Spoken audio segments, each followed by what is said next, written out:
Buenos días, buenas tardes, buenas noches a quienes nos pueden ver en este tu programa Forgada al Aire. Soy Edison Mafla y esta es una iniciativa de la Radio Universitaria Voz Andina Internacional.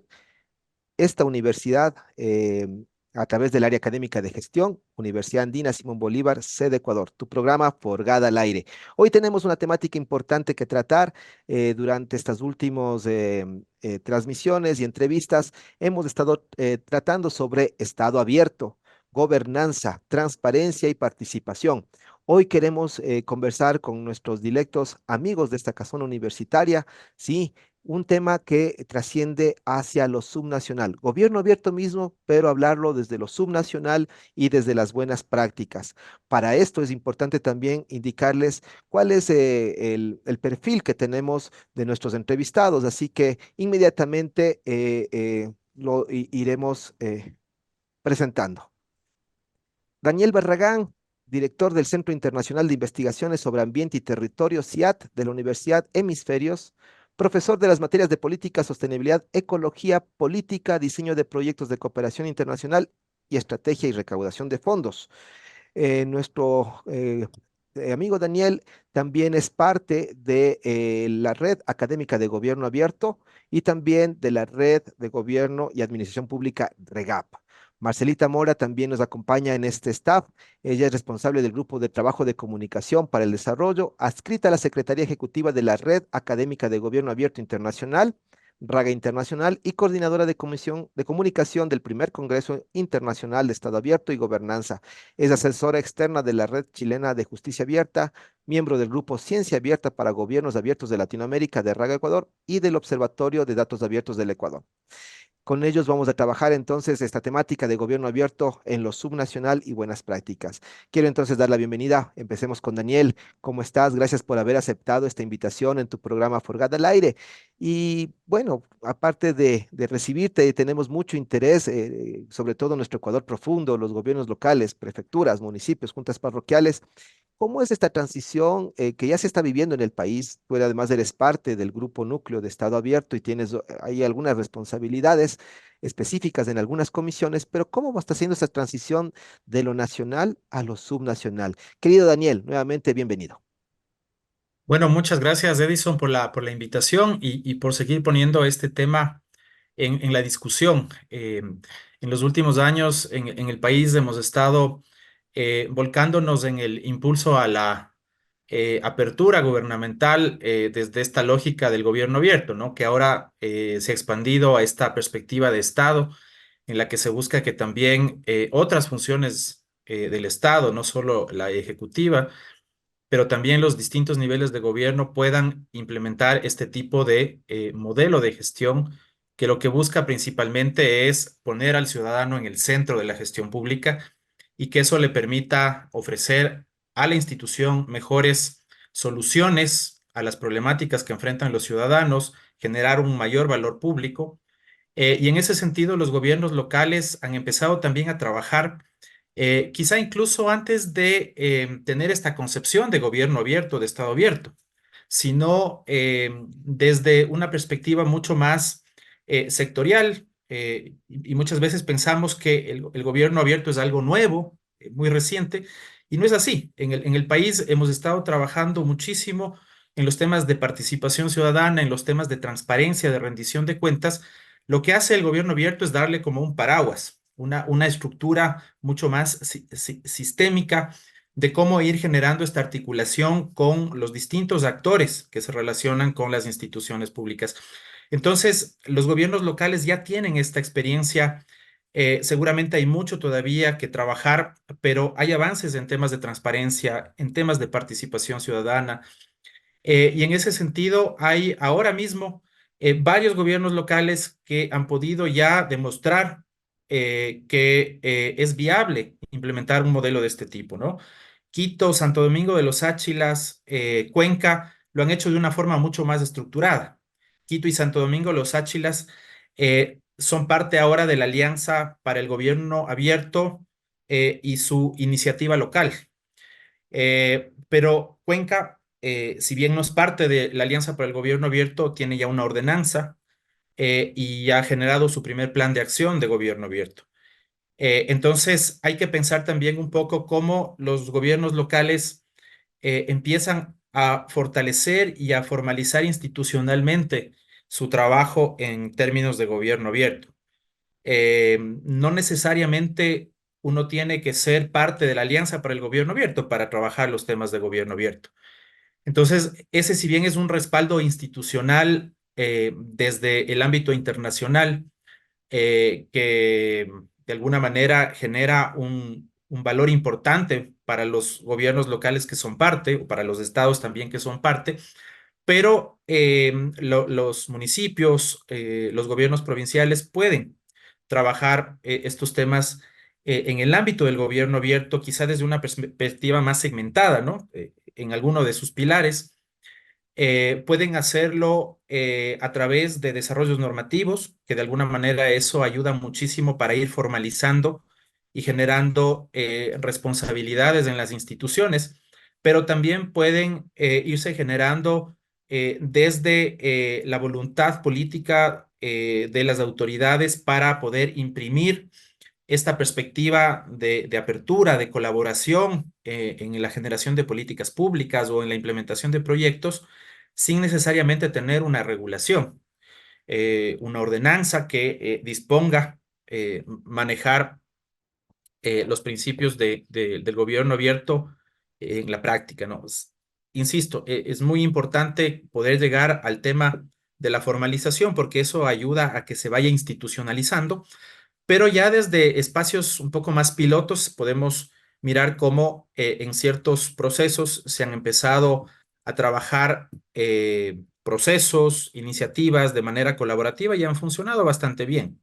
Entonces, eso de alguna manera da cuenta de que sí es viable, pero también es importante tomar en cuenta que muchas veces hay todavía que romper un paradigma dentro de las instituciones y de los funcionarios sobre todo, porque el hablar de un gobierno abierto implica que las instituciones y los funcionarios cedan poder. Entonces, ya no es cuestión de tomar decisiones de manera unilateral desde la autoridad, sino de construirla en conjunto con los otros actores. Y eso sí cuesta realmente, eso sí cuesta porque ir, es transformar la cultura organizacional. El gobierno abierto apunta a eso en el largo plazo, a cómo transformamos la cultura organizacional para que la dinámica del gobierno abierto sea parte de la gestión. No nos quedemos en un proyecto, en un piloto, en un plan de acción, en compromisos específicos, sino que lleguemos a un momento en el que toda la gestión de la institución tenga esta dinámica de apertura, de construcción colaborativa, de co-creación. Hablando de poder, y aquí, ya que topas un tema muy importante sobre cómo se concibe el poder de manera muy individual o realmente abierta hacia la sociedad civil para generar gobernanza, se encuentra también Marcela Mora, quien está justamente en este proceso que ya nos va a contar al final de la reunión sobre lo que implica un trabajo de identificar buenas prácticas. Pero como ya lo decía Daniel, existen ya prácticas que dan cuenta de un gobierno abierto sin entrar en este ejercicio de, de la particularización de lo que dice la norma. Ya hay experiencias de transparencia, de democracia directa, participativa, ¿no es cierto? Marce, ¿cuál es la situación hoy por hoy de los gobiernos locales para que enfrenten de manera adecuada este ingreso a un Estado abierto? ¿Cómo empezar a entender cuáles son esas buenas prácticas que se van identificando en lo local? Nuevamente, bienvenida. Gracias, Marce, por aceptar esta invitación. Edison, buenas tardes, Daniel igual. Muchas gracias por la invitación. En el caso local, pensemos que finalmente los gobiernos locales son esos gobiernos que están mucho más cerca de la ciudadanía y es importante aquí que comencemos a trabajar en todos los pilares del gobierno abierto. Así que nosotros tenemos nacionalmente la Ley Orgánica de Participación Ciudadana, tenemos la Ley Orgánica de Transparencia y Acceso a la Información Pública y otras que respaldan este proceso de Estado y gobierno abierto en el país. En ese caso, los gobiernos locales han venido ya apuntalando a fomentar este tipo de prácticas participativas, transparentes, colaborativas en el sentido de lo local. Hay algunos ejercicios que, como ya bien decía Daniel, sin ser parte de la Alianza para el Gobierno Abierto, pues finalmente se han gestado en el marco de los municipios. El municipio de Ambato, por ejemplo, cuenta con una plataforma de rutas y frecuencias del terminal terrestre, un catálogo de datos abiertos, un geoportal, que de alguna forma generan este valor público para la ciudadanía, ¿no? Tenemos la prefectura del Carchi, por ejemplo, que tiene propuestas ciudadanas, brigadas de participación ciudadana, ha generado ideatones que ayudan justamente a desarrollar este ecosistema de laboratorio en los ámbitos más locales, en donde las personas tienen más acceso a la participación ciudadana directa con las autoridades, en teoría. Finalmente, como ya también lo decía Daniel, pues Cuenca, además de ese esfuerzo que ha generado por desarrollar estos instrumentos de planificación que respalden la gestión del gobierno abierto, tiene un portal ya de datos abiertos bastante interesante, la creación del primer plan de acción, como ya le decíamos, la implementación de la ISO 37001 antisoborno y otros elementos que aportan a este proceso.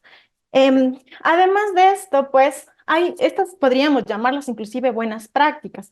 Es estas acciones que se generan cada cierto tiempo con base en las demandas ciudadanas que también desde ese sentido ya son propuestas que se generan desde la lógica de gobierno abierto. Ahora, buenas prácticas en general se han desarrollado en el marco de portales de transparencia, como yo le he dicho, que son el primer ejercicio que generalmente realizan los gobiernos en el marco del gobierno abierto. Los primeros ejercicios siempre en los planes de acción nacionales y locales van apuntando a los datos abiertos, a la transparencia. Entonces no es extraño que los gobiernos locales también manejen esta lógica de trabajo en la transparencia como una primera institución del gobierno abierto. Luego, finalmente, pues comienzan a caminar hacia los otros pilares, a trabajar espacios de co-creación, espacios de trabajo colaborativo, que suele costar un poco en la lógica de la cultura gubernamental, ¿no? Y tratando el tema de la cultura, el mayor desafío justamente, ya sea de gobiernos locales, gobiernos nacionales, es trabajar en el cambio de la cultura hacia la apertura. Como ya indico, es el mayor reto de los gobiernos, pero no solo de los gobiernos, sino de la mano con la sociedad civil, de la academia, desde donde hay bastantes esfuerzos también a nivel nacional y local de promover este tipo de prácticas de apertura, de transparencia, de participación. Es así que, bueno, tal vez con este manejo de la incidencia, ¿no? Se han venido desarrollando o más bien se han venido gestando y concretándose muchas iniciativas, como en el caso de Quito. En Quito, por ejemplo, Daniel no me dejará mentir, pero en este caso, en realidad, el impulso del gobierno abierto no surge desde el gobierno, sino desde la sociedad civil. Y lo mismo sucede en otros gobiernos locales. Santo Domingo de los Áchilas, por ejemplo, es un caso interesante porque aquí surge de par y par. Esto se impulsa, sobre todo en el marco del sistema, de los sistemas de información local, de los SIL, y desde ahí comienza a tomar fuerza la lógica de transparencia y caminando hacia los otros pilares, ¿no? La participación y la colaboración. Eh, ya tenemos unas ideas de dónde tiene que partir, pero claro, Daniel, tú tienes también todo este bagaje político y técnico que se da desde el Estado. ¿Cuáles son estas herramientas o estos medios que facilitan ese ejercicio de comprensión y diría yo también de sensibilización para tener un Estado abierto en lo subnacional? ¿Qué es lo que ha preparado el gobierno o qué está pensando hacer el gobierno para que esto se interiorice y se pueda trabajar efectivamente? Estás con el micrófono cerrado. Yo creo que ahí es importante considerar dos niveles. Desde el nivel internacional hay una serie de herramientas eh, con un enfoque de política pública que están definidos por la Alianza para el Gobierno Abierto, que básicamente implican, por un lado, la conformación de un grupo multiactor, que sea el que impulse en los procesos. En el caso de Ecuador es el Grupo Núcleo de Estado Abierto, en el caso de Quito, por ejemplo, es el Consejo Consultivo de Gobierno Abierto, y hay una herramienta principal que son los planes de acción, pero estos planes de acción tienen que ser co-creados. Es una construcción conjunta con la ciudadanía. Entonces, esos son unas herramientas que están ahí a disposición desde un diseño metodológico que puede ser aplicado, pero también desde la perspectiva nacional hay un enfoque en el cual el proceso de gobierno abierto ha buscado trascender a nivel del Estado y ahora lo que se busca es, con el actual plan de acción de gobierno, perdón, plan de Estado abierto, es involucrar a las otras funciones del Estado, pero sobre todo a los niveles de gobierno.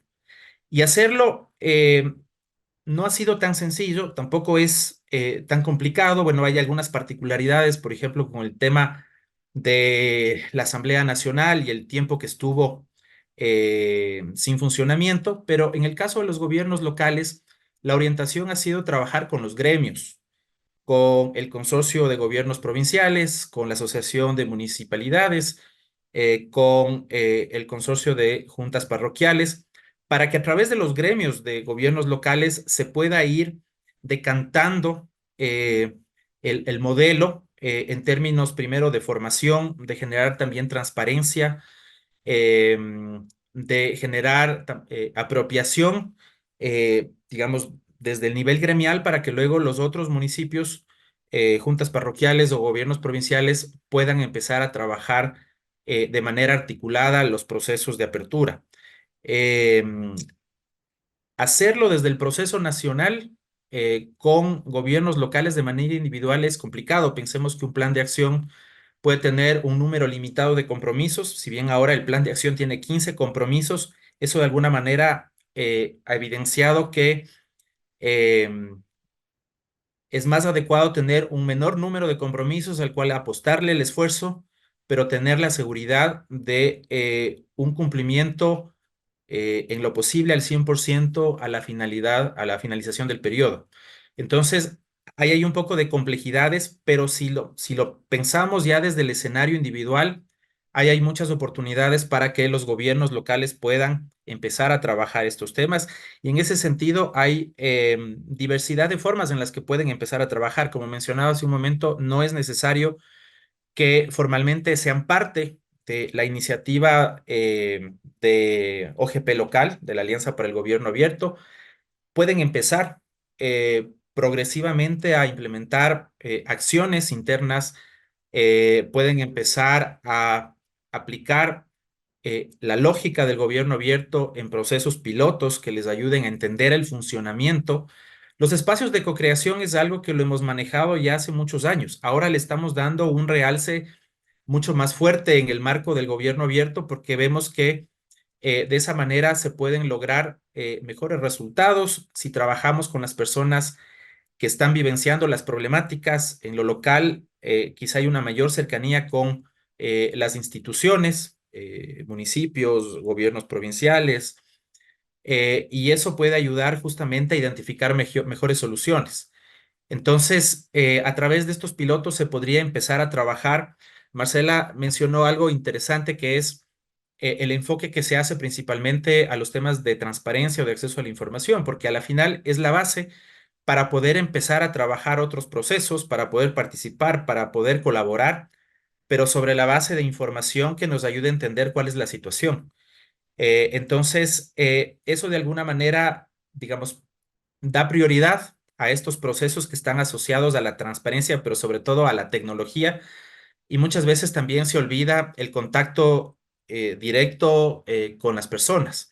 Entonces, hablar de gobierno abierto no significa trasladarnos a un escenario tecnológico virtual, sino también poder compaginarlo con los espacios presenciales de trabajo, de relacionamiento, pero también de provisión, incluso de información en medios distintos, en medios alternativos, pensando en que al menos si estamos mirando a gobiernos locales pequeños, municipios, juntas parroquiales, en las cuales la población tiene limitado acceso a conectividad, a tecnología, entonces hay que buscar otro tipo de alternativas para poder llevar la apertura, ¿no? Entonces, son procesos que tienen que ser también pensados de acuerdo al contexto, a la situación, a la dinámica de cada uno de los territorios.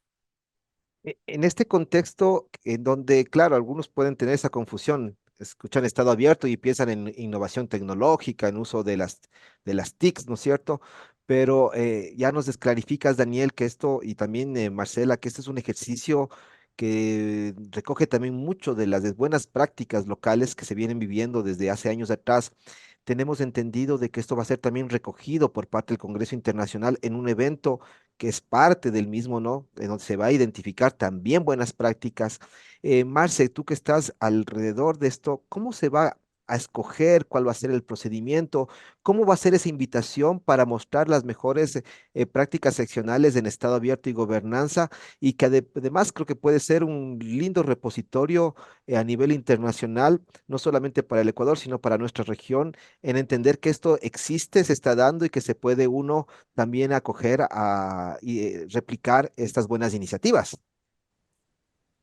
En el 2020, para ser exactos, perdón, en el 2022, hicimos ya la primera selección de buenas prácticas académicas en estado abierto y Agenda 2030 para el desarrollo sostenible.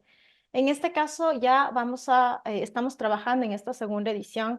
El objetivo de esta iniciativa es destacar estas contribuciones significativas que se han dado en el ámbito académico y que promueven justamente la transparencia, la colaboración, la participación ciudadana en línea con la Agenda 2030, ¿no? Para aportar justamente a estos objetivos de desarrollo sostenible.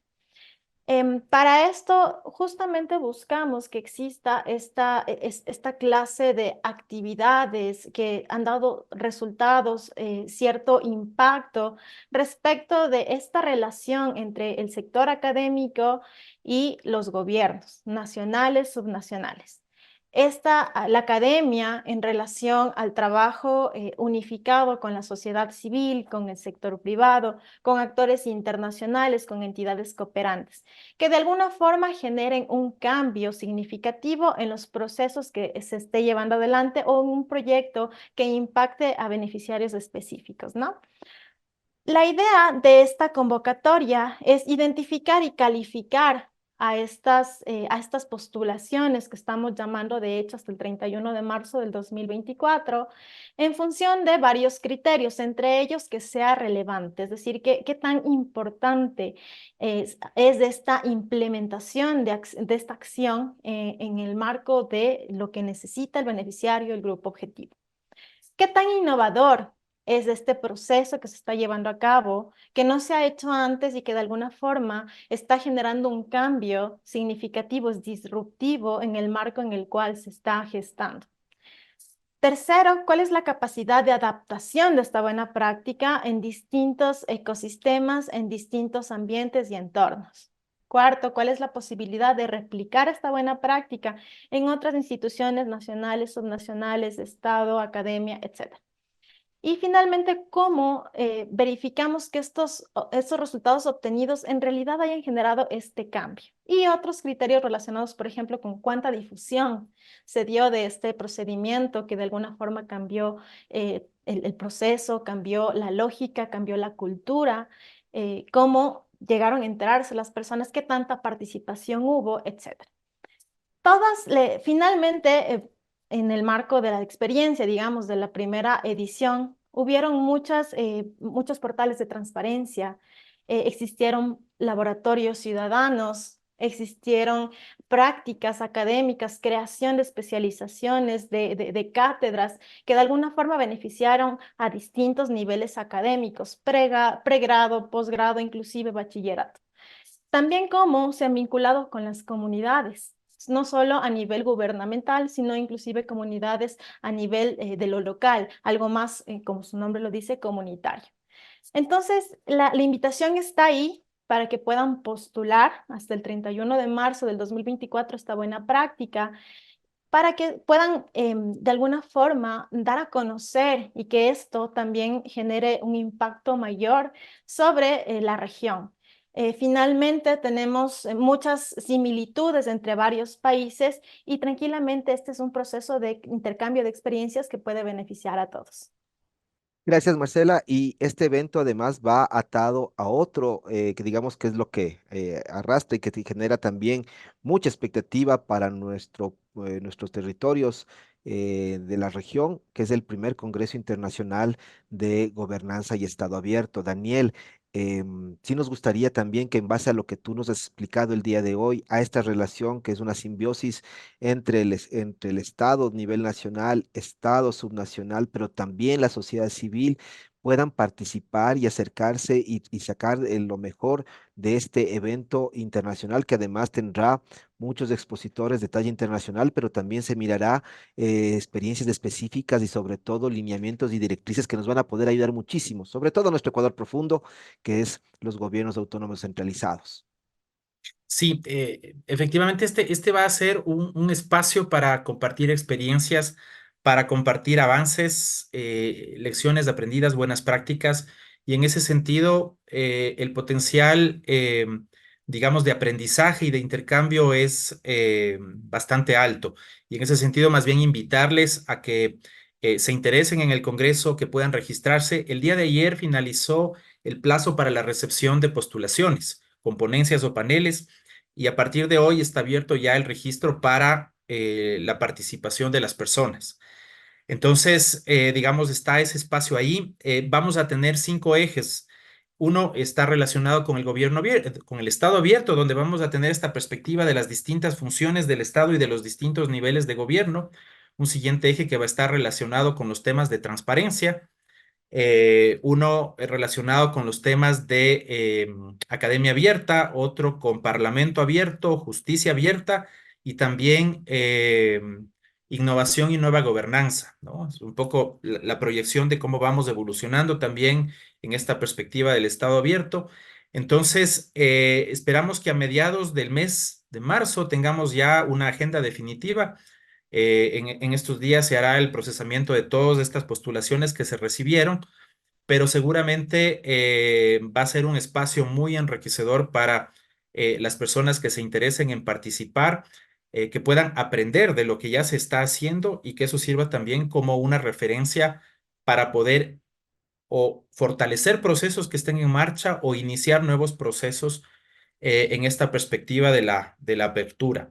El Congreso va a tener dos modalidades. El Congreso se realizará en Costa Rica, en la ciudad de Heredia, del 26 al 28 de junio, pero no solo habrá la posibilidad de participar presencialmente, sino también de manera virtual. Entonces, esa es otra buena noticia para las personas que no tienen la posibilidad de desplazarse hasta Costa Rica.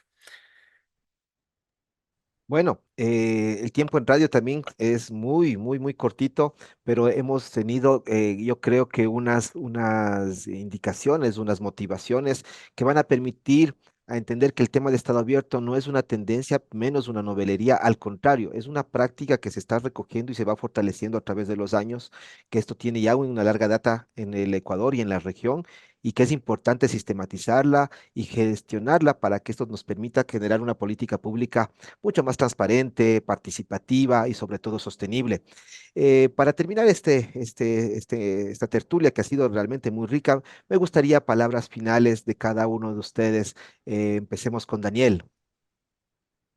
Bueno, yo creo que aquí la invitación es a, digamos, romper los paradigmas que pueden tener las instituciones, quizá de miedo sobre lo que implica el proceso de gobierno abierto, un poco lo que mencionaba hace un momento, cómo esto implica un cambio de cultura, implica ceder poder, pero también implica la posibilidad de ir generando confianza en la ciudadanía para que, por un lado, tengan una relación mucho más abierta y cercana con las instituciones, para que también tengan esta posibilidad de motivarse a participar en los procesos, porque en muchas veces esta falta de confianza limita esa participación de la ciudadanía, que muchas veces piensa, pucha, otra vez participar en un espacio en el cual no vamos a tener la capacidad de incidir en las decisiones, en el que seguramente nos están haciendo participar para justificar que fue un espacio participativo. Entonces,